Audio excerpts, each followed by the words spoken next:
That's interesting. I never knew my grandmother's middle name.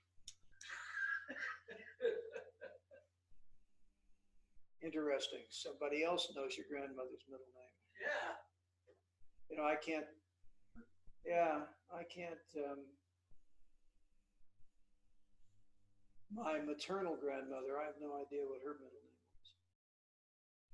My paternal grandmother, I do. So anyway, I'm recording this class because I want to, whatever we do, we're going to be working on it. I presume you have seen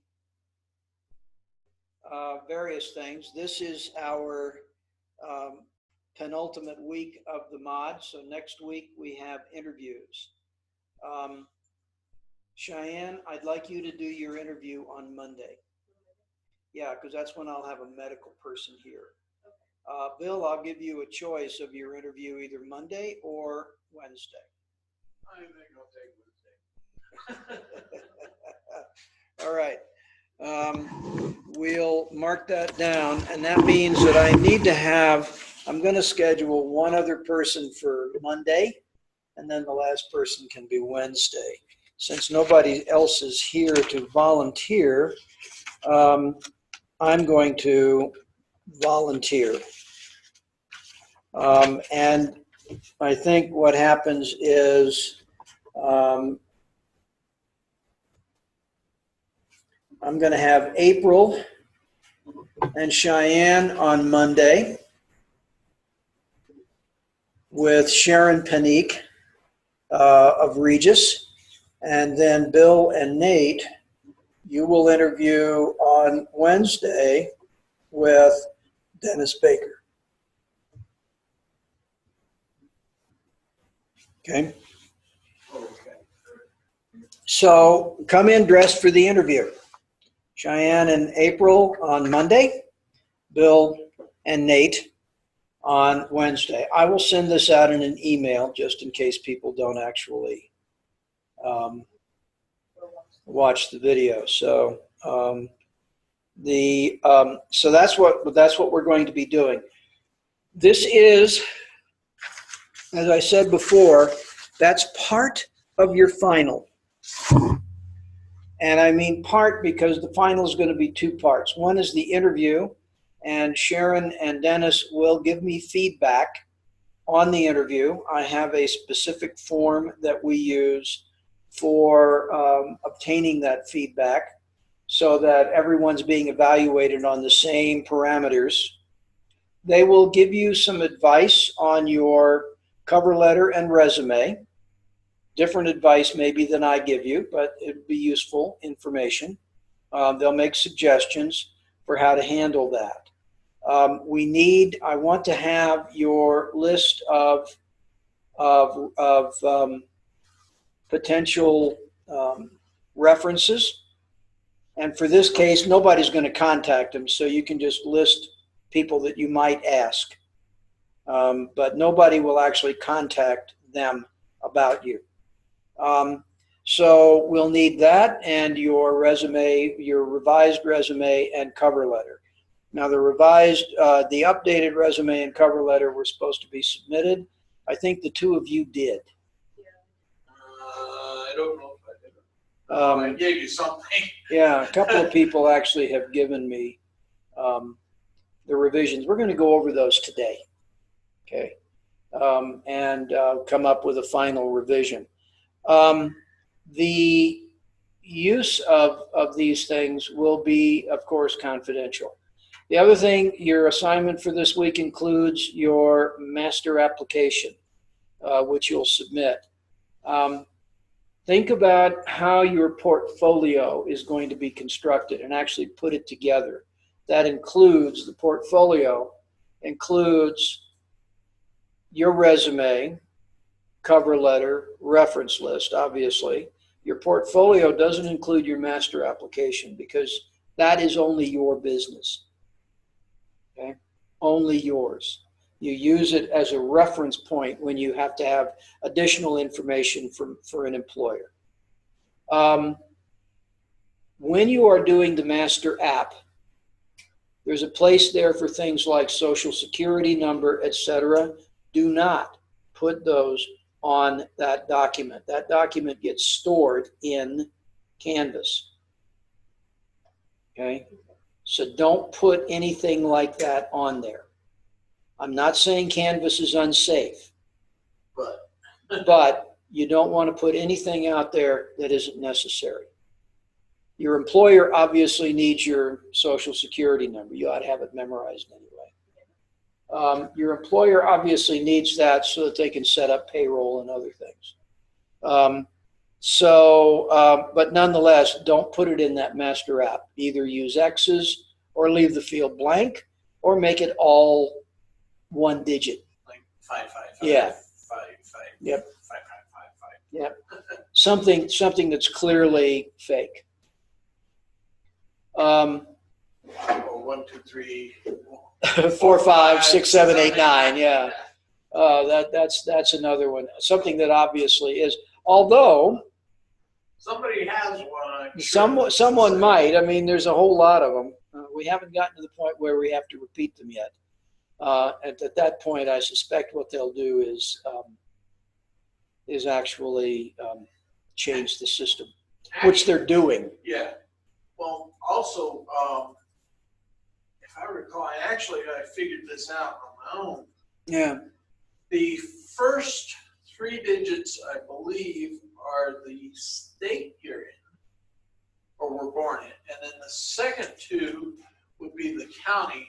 And then I'm not certain. I don't know what the last. They're just a rotation number. It might just be a number on you. Yeah, it's just a rotation number. I know I've seen this.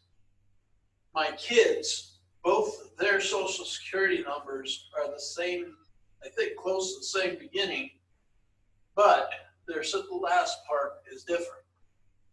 Yet my wife's and mine are totally different from theirs and each other's. Yeah. So well, obviously, yeah. Well, when we were younger and got our social security number, they weren't assigned at birth. Yeah. They were assigned when you needed to have one. Now they're assigned at birth. And that is kind of interesting because both of our daughters were born in the same county in North Carolina. Uh-huh. Different middle 2 digits. Huh. Well, they may have changed the digits by then too. I'm sure they have to. Remove the county. Yeah. So there are some limits, and they're changing it. And I know that one of the complaints early on, and one of the complaints that a lot of us have is that when Social Security was set up, it was by law cannot be used as an identification number. And that was to try to avoid that kind of stuff. And of course, that's what it's become. Everybody wants it. I can remember walking out of a store one time when I was writing a check to buy a shirt at a Montgomery Ward's in North Carolina. And this kid wanted to see my driver's license. That's fine. Yeah. All right. I have no problem with that. And then he goes on, he wanted to see something else. And then he asked for my Social Security card. And I said, keep your shirt. No. And walked out. Well, when you and my father were in the military, your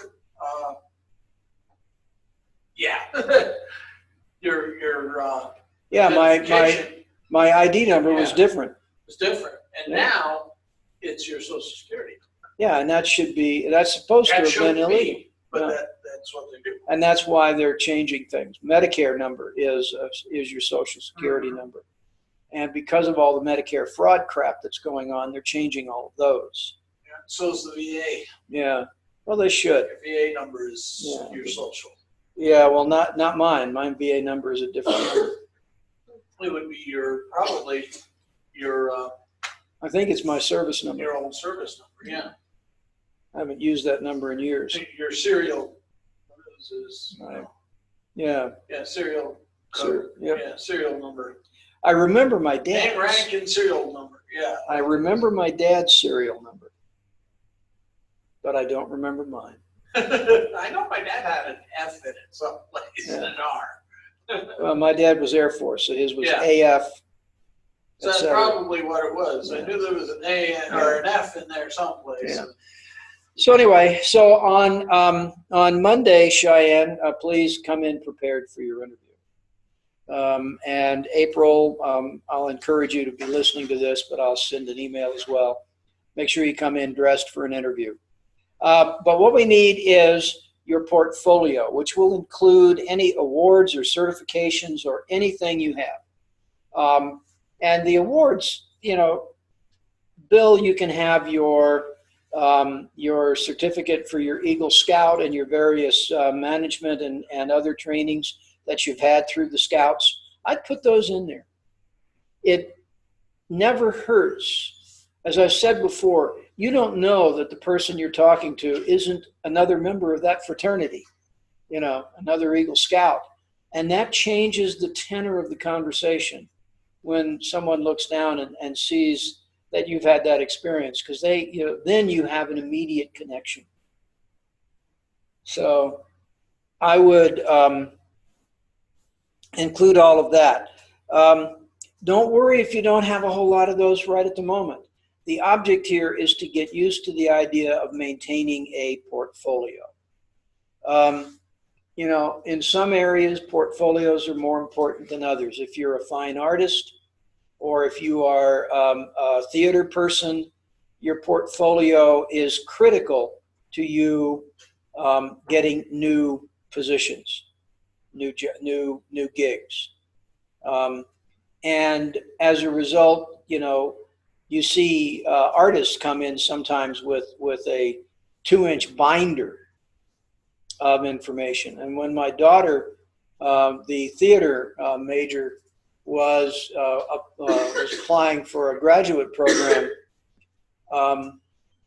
she has 3 pages. I mean, there's where we drop the idea that your resume is only a page long, because she had 3 pages of her theater work, ranging from directing to stagecraft, stage building, and lighting, and sound, all up and down the entire spectrum, and volunteer work, as well as the stuff she did in school, and the stuff that she did while she was working. So, it depends on where you are as to what that portfolio looks like. And that portfolio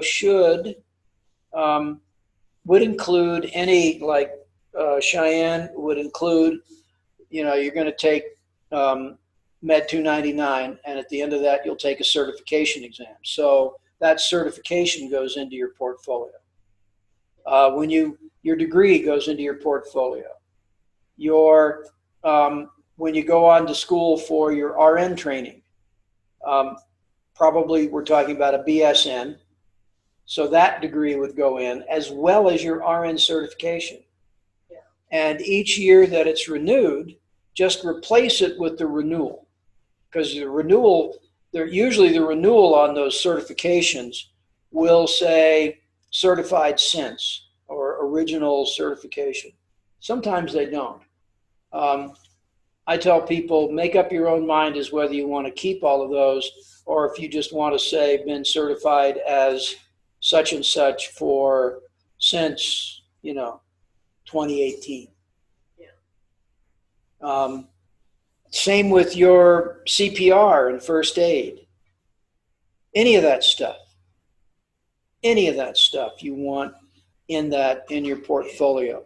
Even if, I know my CPR and all has run out, but I did have it.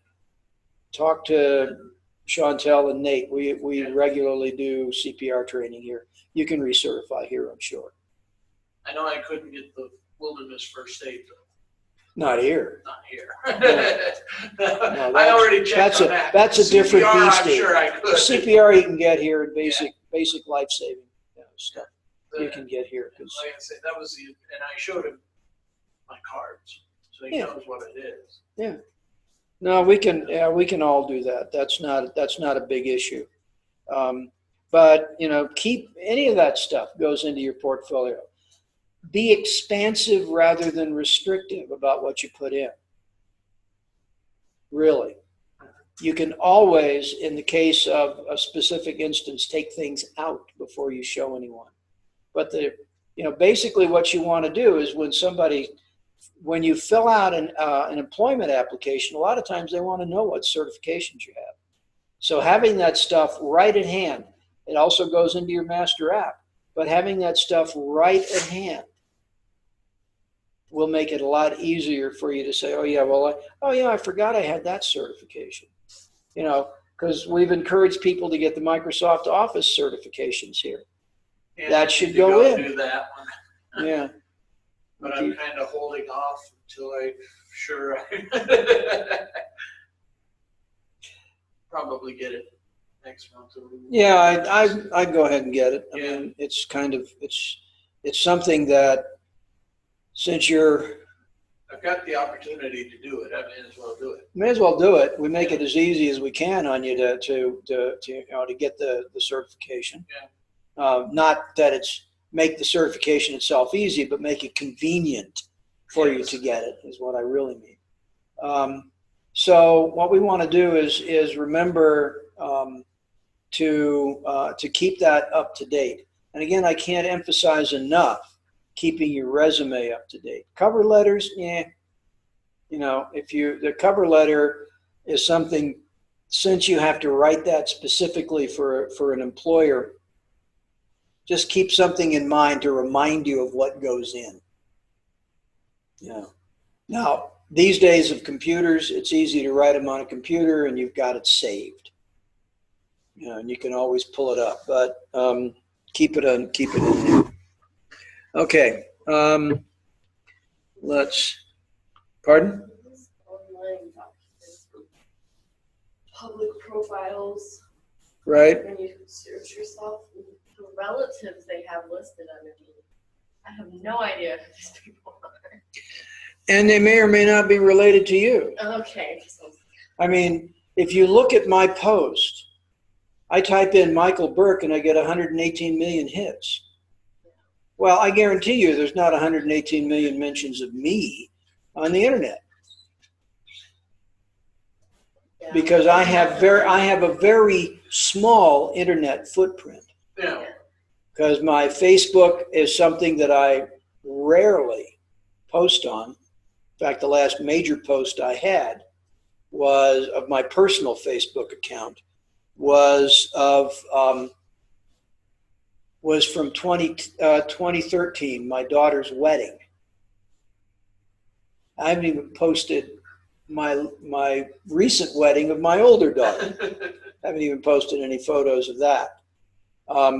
And I will post, again on my personal Facebook, I will post a picture of the cover of my younger daughter's novel that is going to be published in April. They've already designed the cover and it's fantastic.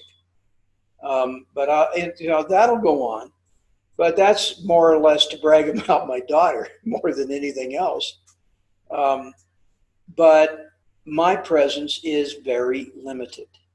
Well, I got my name under something else on my social media accounts, so my legal name anywhere online. And there's nothing about me except the public profile things that try to get you to pay like $15 a month. So yeah. Well, again, what you're doing is you're looking to see how you come across. And for those of us that have a common name, people that do the searching of profiles for common names are aware that they're going to get a lot of stuff. So they're going to narrow their search. They might write my name, and since I live in Loveland, use that as an additional screening parameter and narrow it down. But I'll tell you, we lived in Durham, North Carolina for about 15 years. And Durham is a city of about 100,000, or it was at that time, a city of about 100,000 people. If you just picked up the phone book, and what you find was 4 Michael Burks. And there were at least 3 more in town that weren't in the phone book. Yeah. One day, my wife gets a phone call from someone, and she picks it up, and she gets this. She says, "Hello." And she gets this real silence and says, "Is this Michael Burke's number?" "Yes, it is. I'm his wife." Dead silence. Michael Burke, the gay activist's mother, was calling. The same thing happened again about a month later, and it was Michael Burke, the unmarried minister's mother, who was calling. And a woman answers. Yeah. And one day the cops showed up. Now, the bizarre thing is that every time this happened, I was out of town on business. You know, mostly I was in Europe or someplace like that. So the cops show up, and they're looking for a Michael Burke who was involved in some sort of activity the night before. And my wife says, "Look, 3 days ago he flew to Europe. I don't think he's the one." And fortunately, we had a cop 2 houses away who could vouch for him. But, you know, it was when you have a common name, it's very, very difficult. I have to be careful about my credit reports, because even though they're supposed to be cross-referenced to, you know, address and social security number, things creep in. Yeah. And I find out things like, I applied for a loan on a house in Monterey, California. Sorry, I am nowhere near Monterey. And on top of that, I bloody well cannot afford a house in Monterey, California. No way.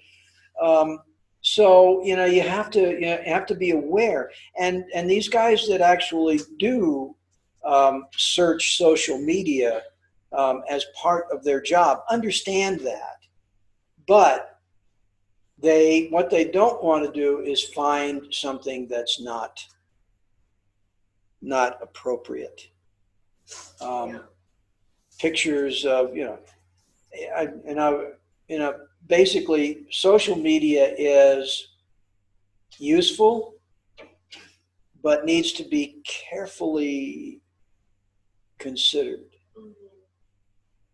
so that you're not doing things that, not posting things that are going to come back to bite you.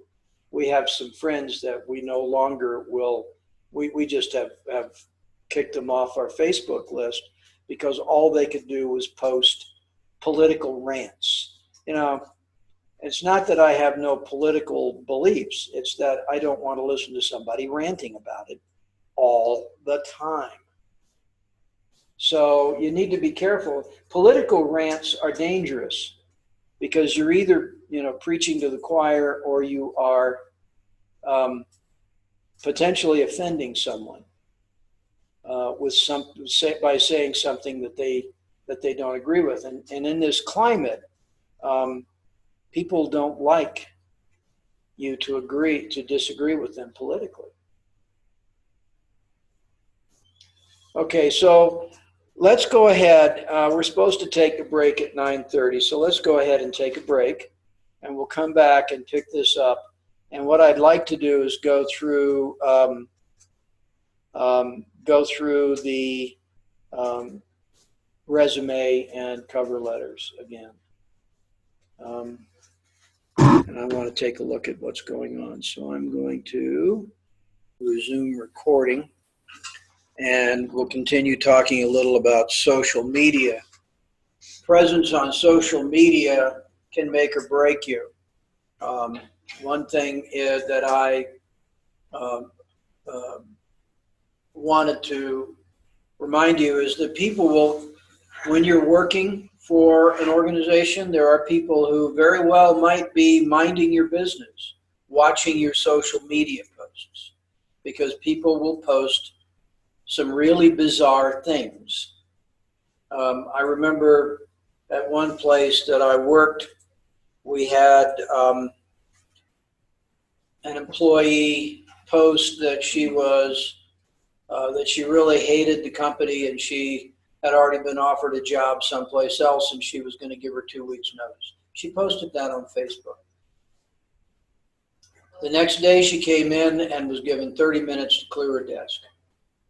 So she did not even get 2 weeks extra pay. She was just fired because, if it's one thing if you turn in your 2 weeks notice. Most people, if you turn in 2 weeks notice, they're going to just go ahead and say, okay, great. If you've been a good employee, they're going to trust you and you're just going to finish out your work.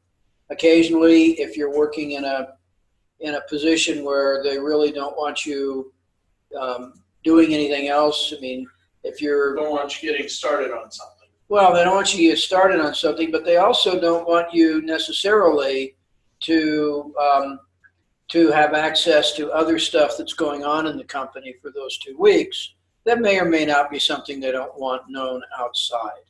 I'm thinking about software development and new ideas and new product development. So they may just say, okay, well, take your 2 weeks off.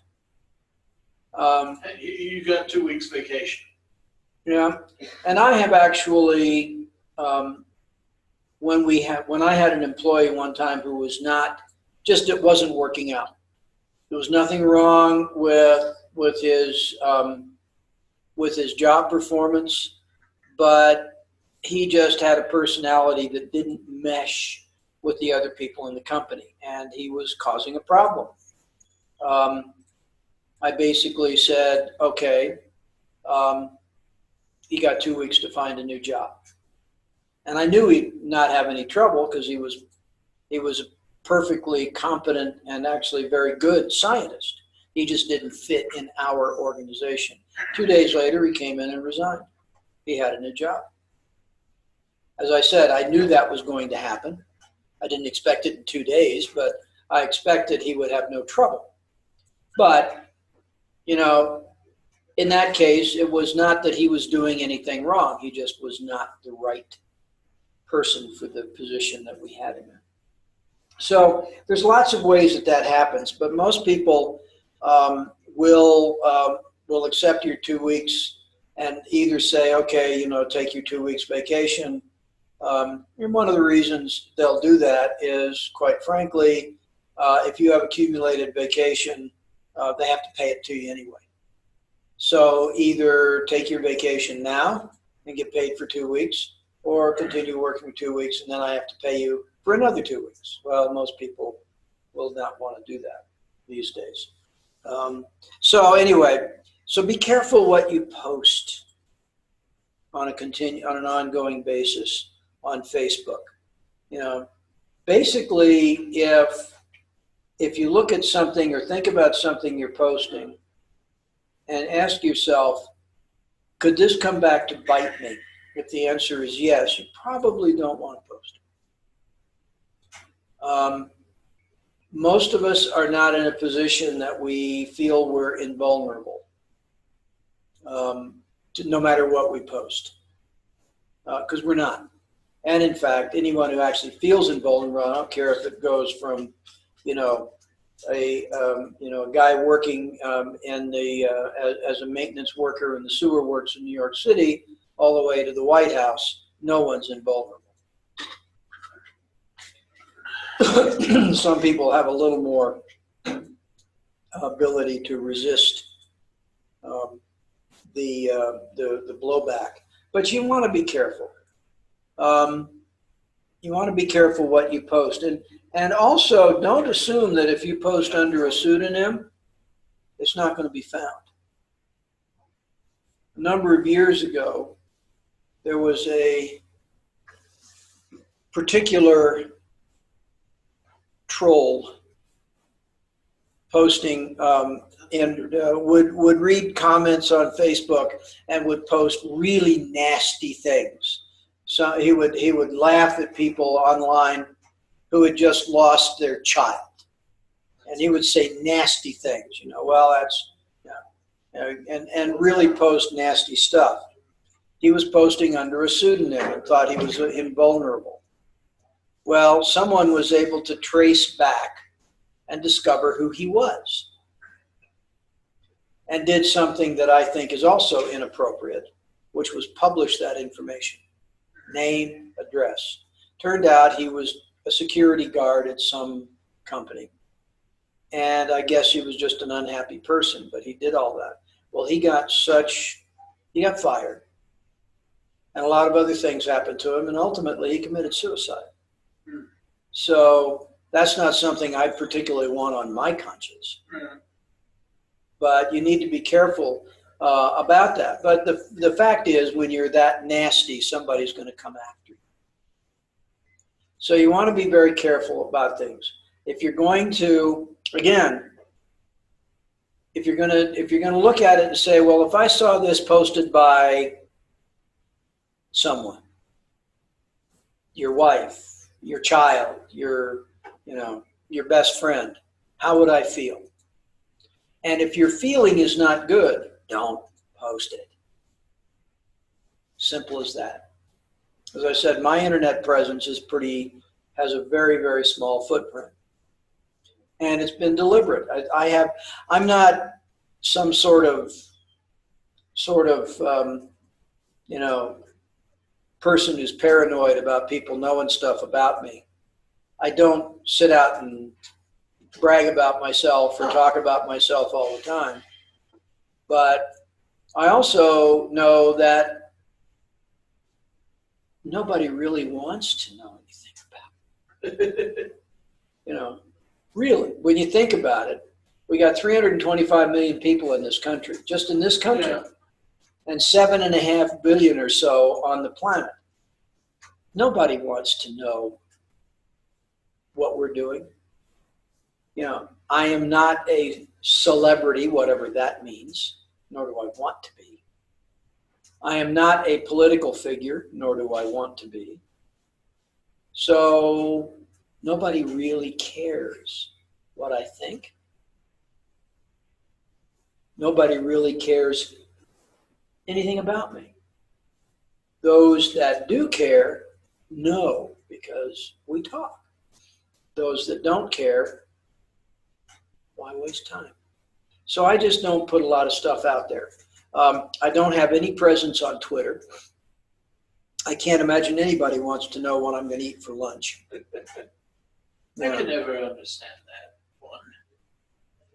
Because it does seem to be the infamous, oh, I am now going to the bathroom. That's exactly how it started. Why? I don't care. Yeah, that's really how it started. The idea is, what are you doing now?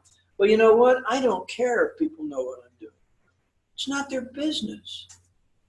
It's not their business that I got up at 7:30 in the morning and had coffee, and I'm sitting outside admiring my garden on a nice cool morning. So what? I admit I posted a picture of my pizza that I made by myself.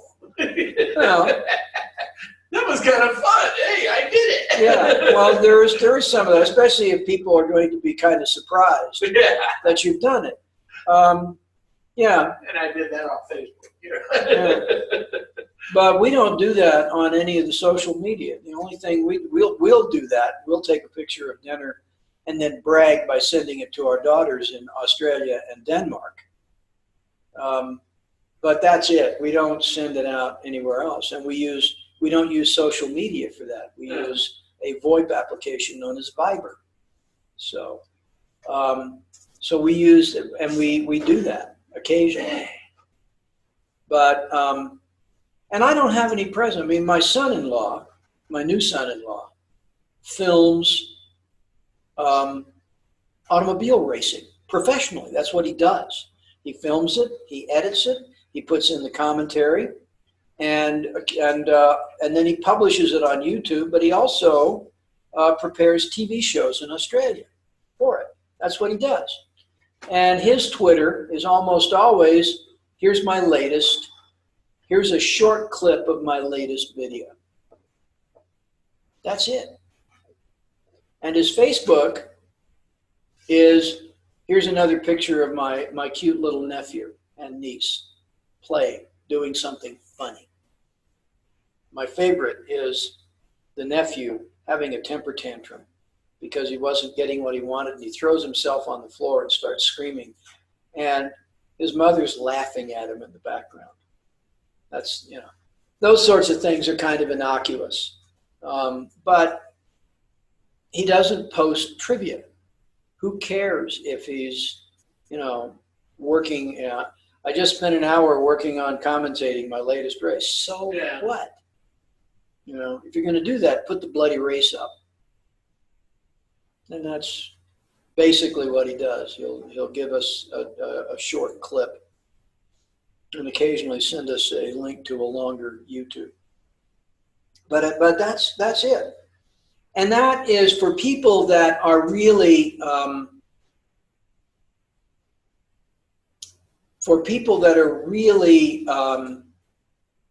interested in his videos, which a lot of people are. Has quite a following apparently on YouTube.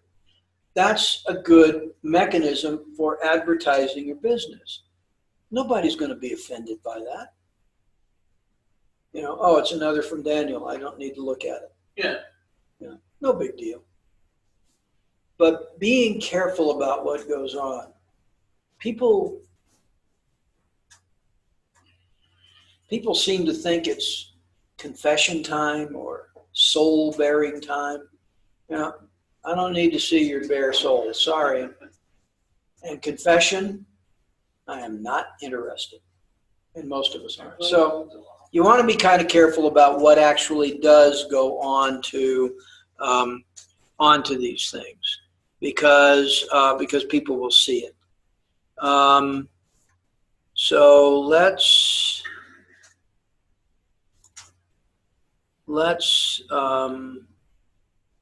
take a look right now. It's connecting.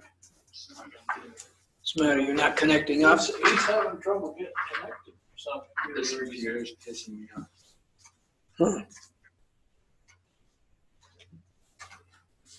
Let's see. This is exactly why I got 10 questions in my last test. It lost internet, and then I got a 0 on the rest of it. It keeps losing the fucking internet. It doesn't connect. Your computer's having trouble with connectivity, huh? Where were you that you lost internet? Not here. My house. I mean, just in general. Do you have this a good, computer- stable internet connection this usually? Computer, no matter where I'm at, has dropping signals all the time. There's something wrong then with your antenna system. Yeah. I have a feeling. That would be one distinct possibility. I had that trouble. I had to finally, at home, I had to add a second network connection to my house. On your like desktop or on a laptop? On a laptop, I had to add a second connection for other people who came into the house. Network. Because, yeah, a guest network. Because every time somebody new would log in, my computer would lose the ability to connect to that network, could not force it to connect because it would switch it from a home network in that computer to a public network. And every time I tried to change it, I was informed that I can't change it because something is missing in the computer. And I have taken it to people. So nowadays, somebody comes into my house, they're told what network to look for and given the password for that, and my computer stays connected now. But it used to if I could get reconnected, it sometimes would take me 2 or 3 hours of effort. And you can imagine that I was not a happy camper with that kind of stuff. So anyway, let's... What we'd like to do is get you a cable, see if we can connect you directly to the... Well, I mean, that still is not the point. Well, what I'm thinking is if we can connect you through the... do a LAN connection. Yeah, do a LAN connection. A cable connection. So help you. You know, it might jog it or something. Who knows? Do you have a hotspot on your phone? No. Okay. Because that was another thing. Sometimes I would connect my computer up to the hotspot on my phone, and it would suddenly find the network, my home network. It finds the network. I connect Yeah, to it. he's finding. And connect. Yeah, I could always see the network, but it would just not connect. Yeah, that's what it says. No connection. Yeah. No connection. And this is like happening to me more and more. Like at my house, like I'm trying to do homework, can't connect to the internet. Can't connect. Set it in for 30 minutes, trying to connect to the internet. Want me to run down and grab you a cable? Bill, why don't you try that? Let's see if we can help Nate on this one. I mean, it won't help. Now at home, you obviously have a modem. Yeah. You may want to go ahead and get a networking cable at home. I mean, if this doesn't connect up. fix, I'm just gonna see if I can get a different computer. Well, we need to talk with Cody about, Well, I'll talk to Cody and see if he has any ideas as to how to fix it. You can't be the only one with this. I don't know this model. Really? Which model is it? It's the Core i5. You guys have the i7. Yeah, you're right. We do. This one doesn't pick up the 5 gigahertz line. This one's crap. Oh. Which, I mean, it is what it is. It's a computer. I can do my work on it, but now I can't. Well, if you can't connect up, that's one of the problems with a connection like Canvas. If you can't connect up, you can't do the work. So one of the things I would suggest, little cumbersome, but They changed the locks on us so they don't have the key to the locker with the cables in it. I can ask Katie real quick. Who would have? you have a cable? I can get Katie real quick. Ask him for a key. All right, go ahead. Well, Katie's not here. What about Joel? Oh, you can talk to Joel. He's here. I guess that was no good anymore. I guess. Back when Paul gave me the combinations to everything to lockers. Yeah. Well, I know. We, I understand. I mean, you know, it's fun me. well, yeah, it's just a pain in the neck Yeah. when we need it. And we want to get, Cody probably has it if he's here. He's not here yet. He won't be in probably till almost, yes, closer to noon. Yeah. All right. But it's a key lock now instead of combination. Well, there's problems. We used to have to, I used to be very, when I was running a lab down in Denver, all my supplies were locked up, and I wouldn't even give the combinations to most of the instructors because we would have people come in and get stuff, not say anything. Yeah. And then I'd go to restock and have to do an emergency order. Yeah. So we just said, okay, that's the end of that. Yeah, I admit, I kind of wondered if they'd have done something like that because, since everything has changed down there. Yep. Oh, well, it was an idea. I'm sure they've still got the cables in there. Oh, probably. Not anybody's moved anything. They just kind of relocked it. Well, unfortunately, I don't think they have any cables laying out and about. no, we don't have anything. I mean, I know they've got a cable in there that is long enough, literally, to go from one corner of the classroom to the other corner of the classroom. I made it. Yeah. and Paul wanted it because of the The cameras. cameras. Yeah. Yeah. Well, Because that way then we could move the computer around the entire room and still be connected to the landline. yeah.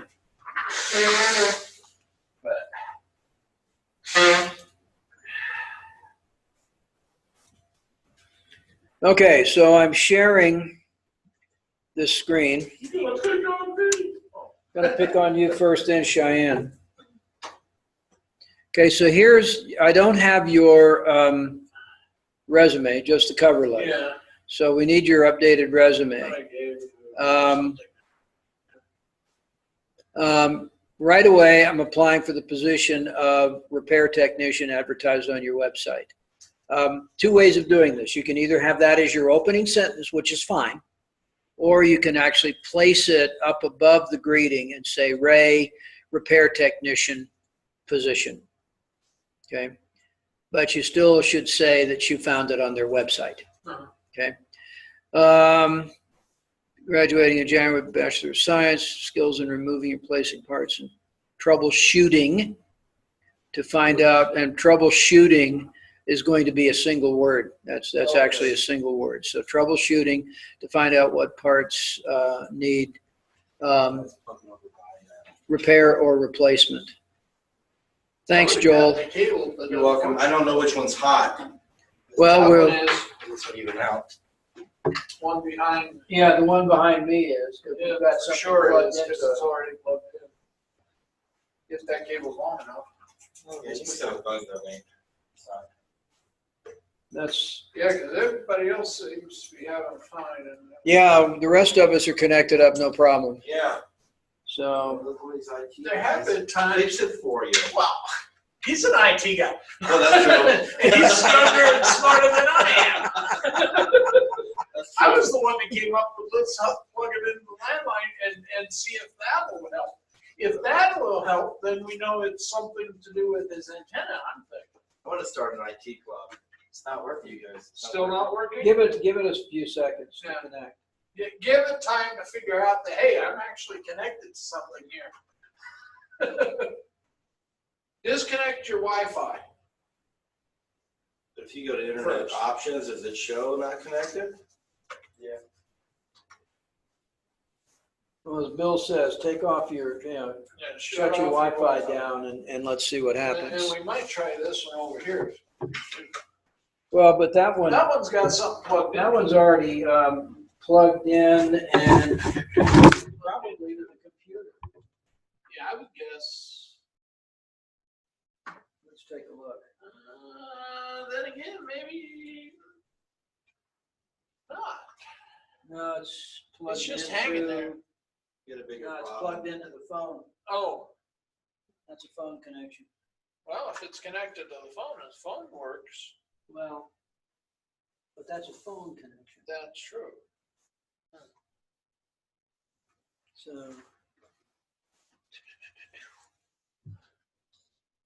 Same thing on that. What about this white one right here?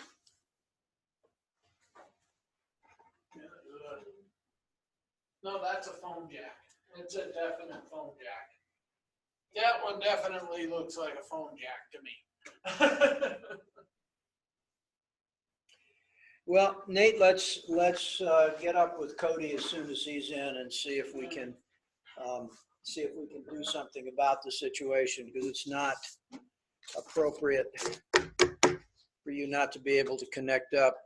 You need to get a loaner for now for the class, or you guys okay? Let me see what I got there. Thanks, Joel. Just so I can do something. Yeah, we need to get you connected up. Because I need, that's if I'm falling behind. Yeah, I realize that. Meanwhile, here at the ranch, Oh, speaking of falling behind, we're signing this for me. yeah, sign this for me, yeah. Sign your life away. Got that. And your current position as of Monday in the class. Okay, Nate, same for you. All of you are passing. Some of you better than others. By the skin of our teeth, but we're Yeah. not. Bill said that you Yeah, give your initials. I hope pencil is okay, because I keep forgetting I keep forgetting I need to put a pin in here. There you go. Oh, yeah. I got a pencil. That'll work. Hey, John. Hey, and Samsung's got trouble with interwebs. Yeah, Yeah. his internet's giving him a fit. And so His machine won't connect. Everybody actual else's is fine. adapters. It's not even wanting to connect through Through an Ethernet cable. cable. Gotta be restarted. Multiple times. I know even done a full shutdown. This doesn't allow you to do a full shutdown. Turn on. If you're connected to the Ethernet, it might shut off your Wi-Fi. No, it's the fuck.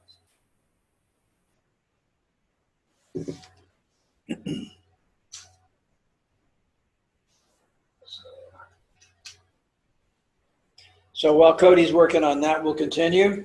So what you want to do is reduce that down to your one page. Your employment, one of the things you can do is pull out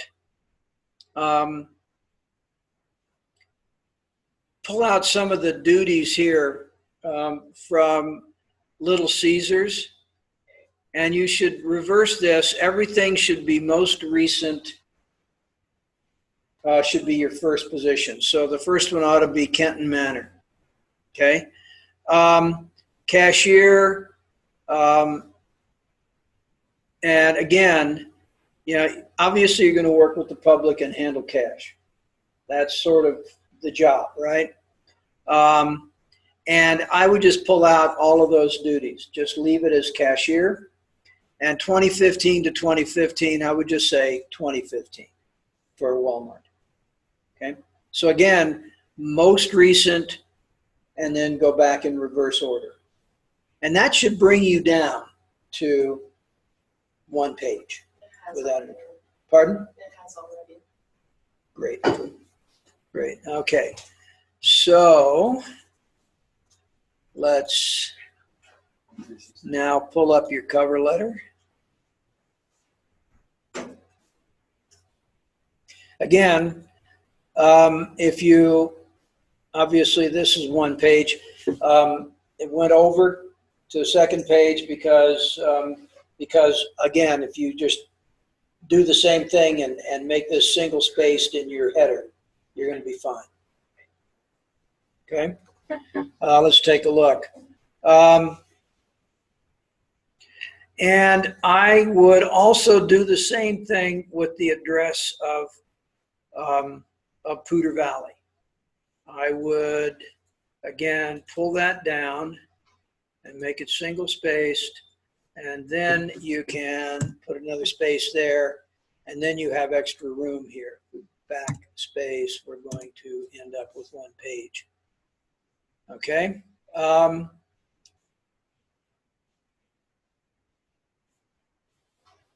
Please accept my resume and consider me a candidate for the position of medical assistant, occupational health.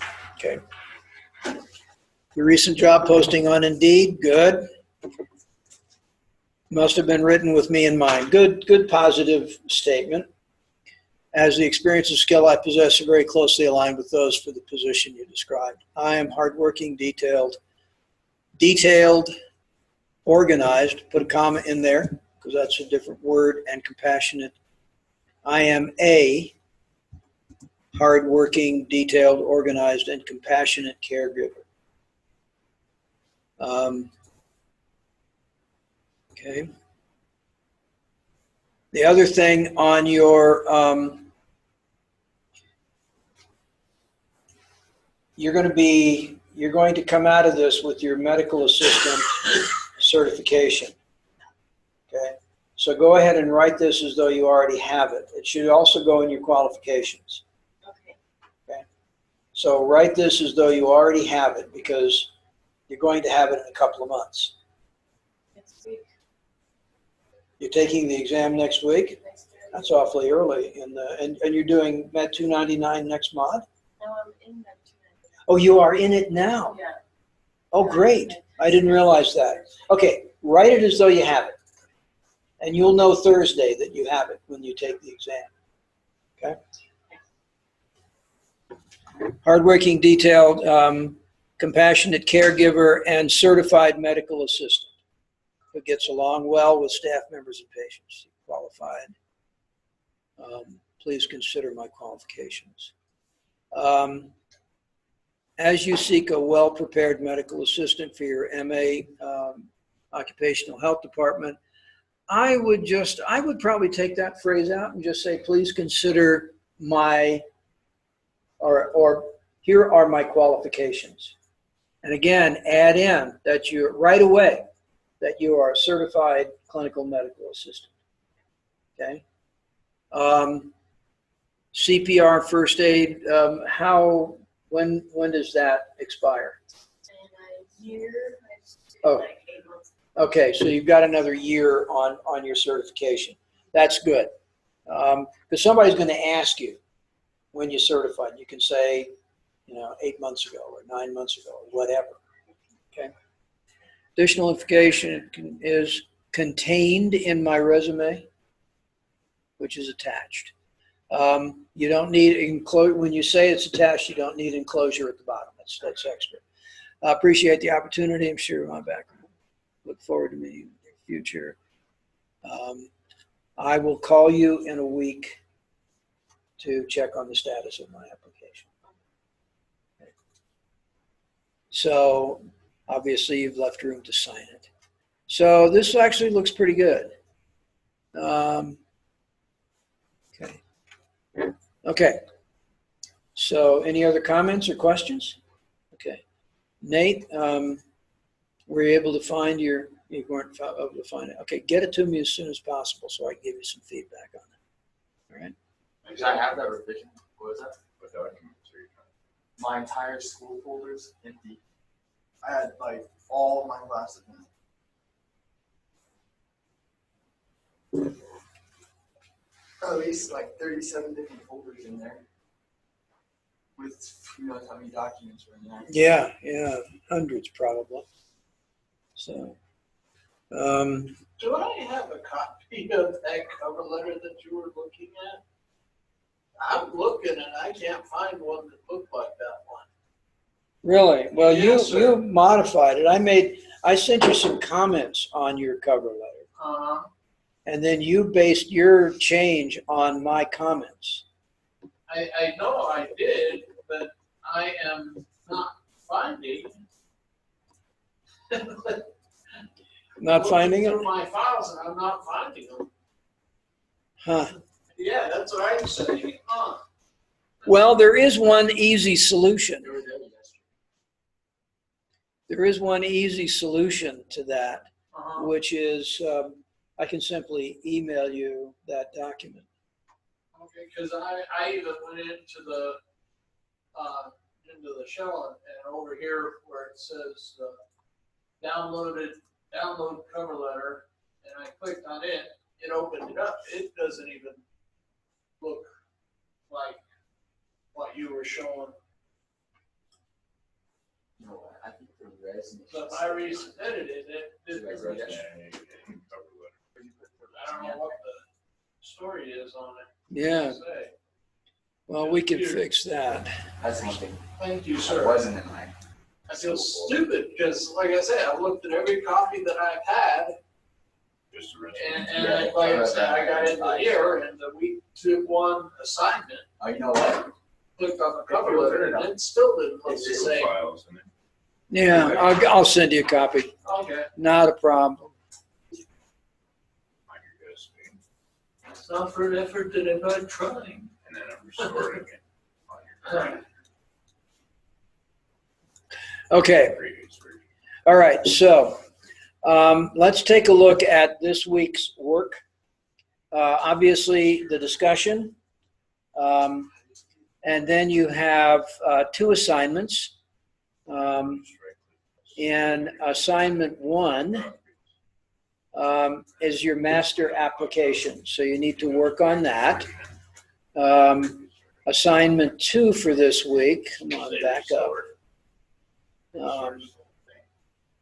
Assignment 2 for this week is the look at the videos and write a paper about dress and body language and prep for an interview, okay? So what we want you to do, what I want you to do is work on those. Let's quickly go back and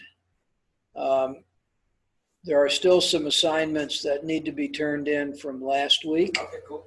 The elevator pitch, and the research on your company. If you haven't already done it, some of you have done it, so don't worry about it.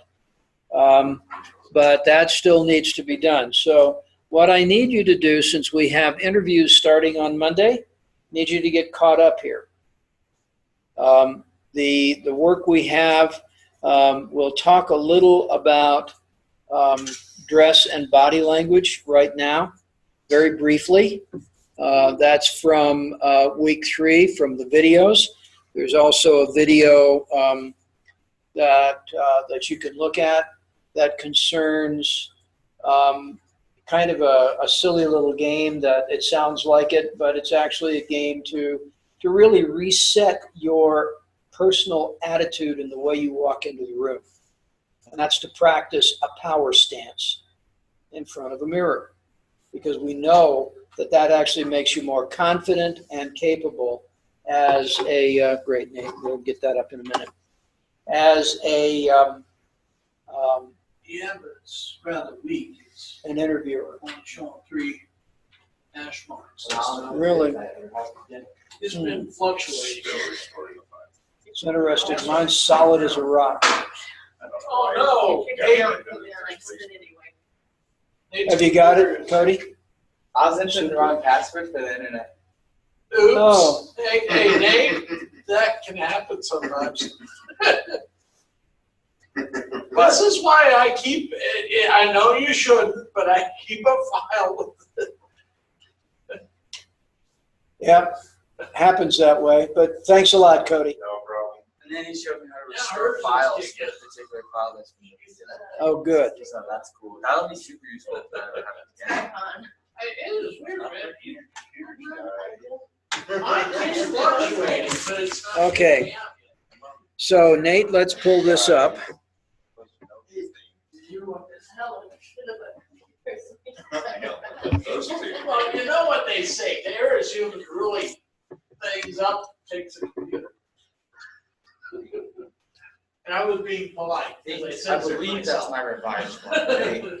Okay. Joel brought it in. It's a spare example.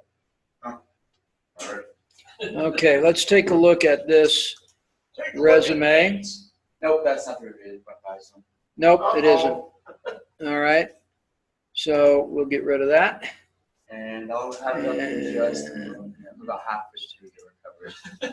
All right. This obviously is the same, going to be the same cover letter, same thing, same thing. So. Write yourself out a little thing, put all of your passcodes onto a. Whoa. I know my passwords. I don't know the school's passwords. Well, put the school one on a jump drive if you have to.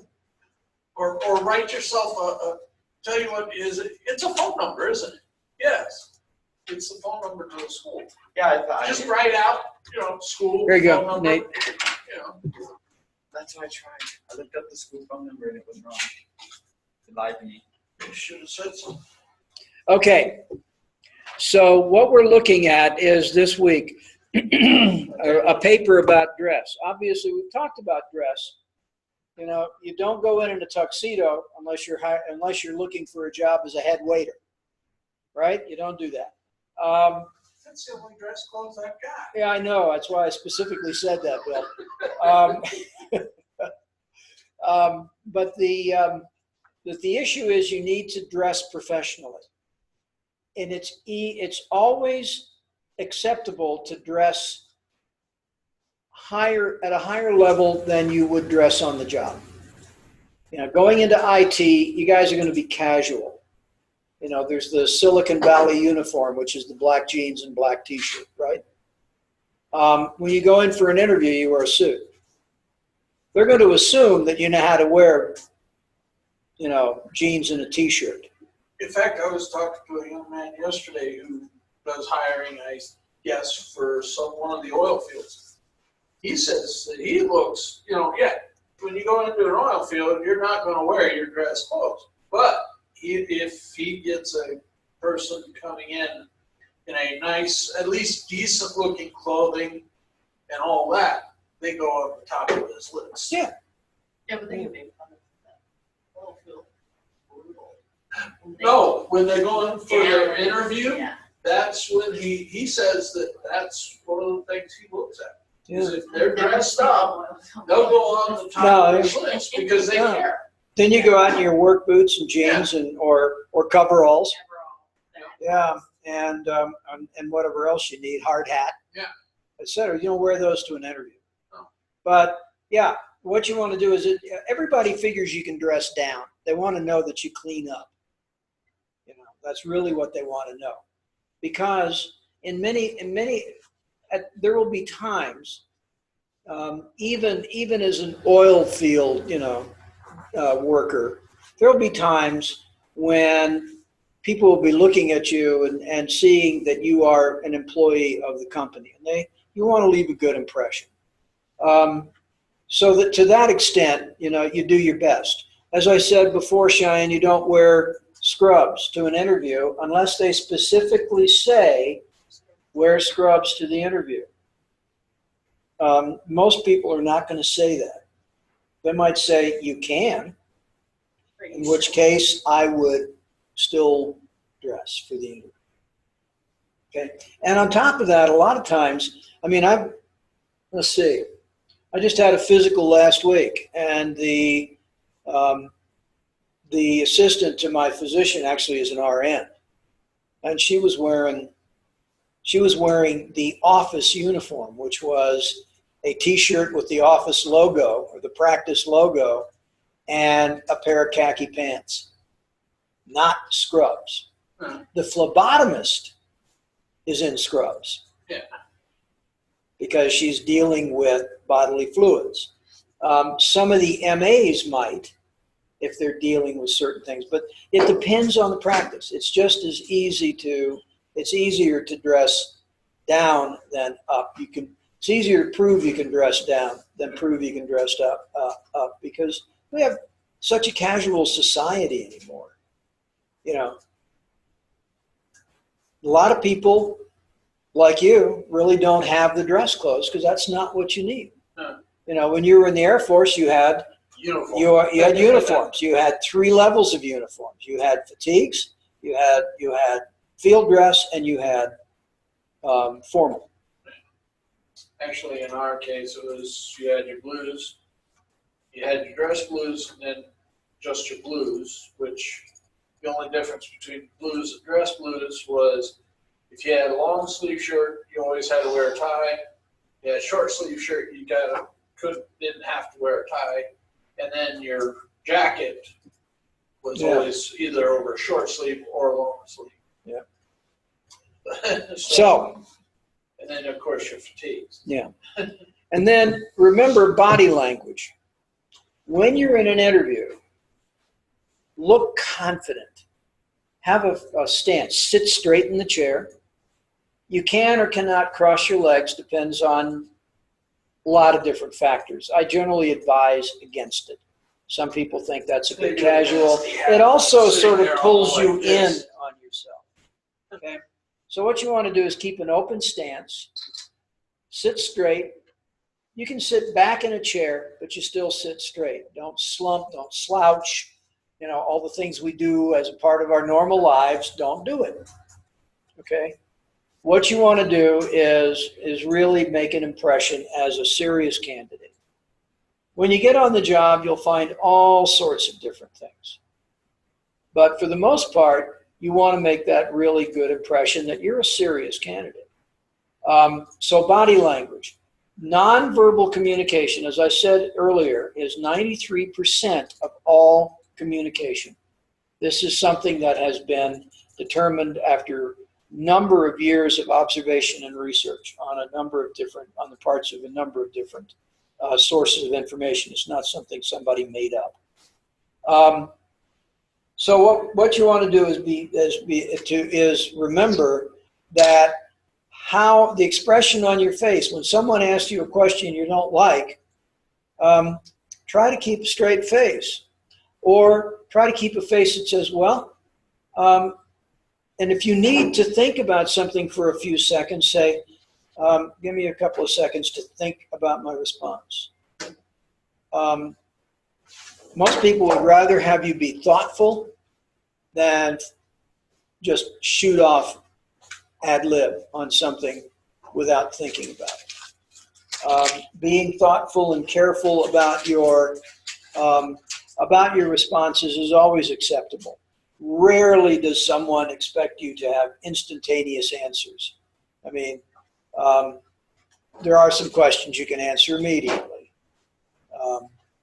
But if they're asking questions that are of the sort of, tell me about a time that, it's perfectly okay to sit there and say, okay, let me think about that for a second, and then think about how you're going to answer the question. Sound confident in your answers. Don't sound cocky. I mean, there are people that do that. They come in like, well, obviously, if you're not going to hire me, you're stupid. Well, maybe. They don't think that. So you want to be, you don't want your answers to be cocky, but you want them to be considered. And think about it. Don't ramble on.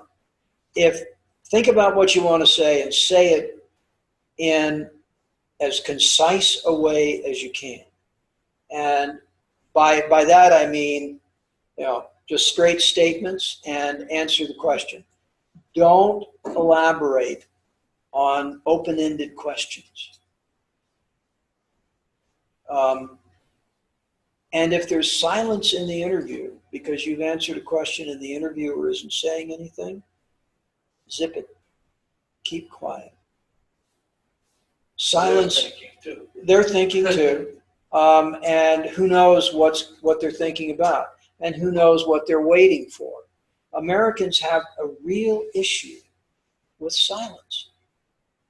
We think we have to fill the air with the dulcet tones of our voice when we don't. I did a lot of negotiation of fairly big contracts in the pharmaceutical industry. And I can't tell you how often I would sit there and let people negotiate with themselves because I wouldn't respond to whatever they proposed. Because I'd think about it. What am I hearing here? What's he really saying? And what do I think about this? And then they would modify it, usually to my advantage. Where do we find that master resume again? It's in course media. If you go down to about week 3, In fact, you'll see it. It's an Excel spreadsheet. It's also on the assignment. Yeah, there's a link to it on the assignment. Yeah. On week 3? In week 3, in assignment 1, there's a link to it. So I can't tell you how often people will do that. So and a lot of times they'll wait because silence is something that we don't deal with. It's why there's noise everywhere you go in this society. You go into a nice restaurant, and these days it almost always has a sports bar attached to it. And so what you've got is this restaurant where you're going to have a nice meal, and what's going on? There's all this noise coming in from the latest whatever game, which is very intrusive. We just don't like silence. And I have, the Japanese are good at this. The Japanese understand this very well. I used to spend a lot of time in Japan. And so I would be talking with Japanese companies. And so we'd be negotiating. So I remember I was in a set of negotiations that went on for weeks, back and forth. And I'm sitting in this meeting, and so I make a proposal. And they just stare at me. And I'm sitting there thinking, What did I just do? no, I'm sitting there thinking, they're waiting for me to sweeten the pot. So I just sat there because I'd already figured this game out. I sat there. Eventually, there was a cleared throat from the senior person in the room. The Japanese are real funny. You go into a negotiation with the Japanese and everybody in the room speaks English, but only one person will talk to you. And they'll speak to each other in Japanese. And they'll pretend they don't understand. And I used to play this little game, and I'd sit there and I'd make a statement. I'd look at the guy that was clearly the boss and say, "Isn't that right, Mr. Nakamura?" "Yes." And at that point, the tenor would change because they knew that I knew the game. And then things went incredibly well. They knew that they couldn't pull something They on you. they knew that I knew what they were Yeah. playing. And so with silence, eventually there would be a cleared throat, and then the person who was the lead speaker would then start talking. And then we'd get down to business and start horse trading. But they love it. Many Americans, I can't tell you how often, as I said, I would sit there and I'd let the guy I was talking with negotiate with himself. And it just always amazed me. And I had to learn that because I'm an American. I was that way. I had to learn that trick. Silence is good. And if you're in an interview and it gets quiet, don't think you have to talk, especially if you've just answered a question. Let it stop. Bless you. Right there. And that's really what you need to do, is let it stop. And don't be afraid of silence. Don't be afraid of it. It's actually your friend. Because you have to remember, the other guy you're going to be talking to is probably another American who has the same issue, doesn't like silence. So don't worry about it. Anyway, but remember that the nonverbal, your expression, the way you sit, the way you walk, the way you stand, and the way you appear, your dress is nonverbal communication. Okay? Everything there that isn't spoken, and even to an extent, the words you choose when you answer questions belies a nonverbal message that comes from the fact of your choice of terms. So you want to be very careful. Keep your responses to a minimum.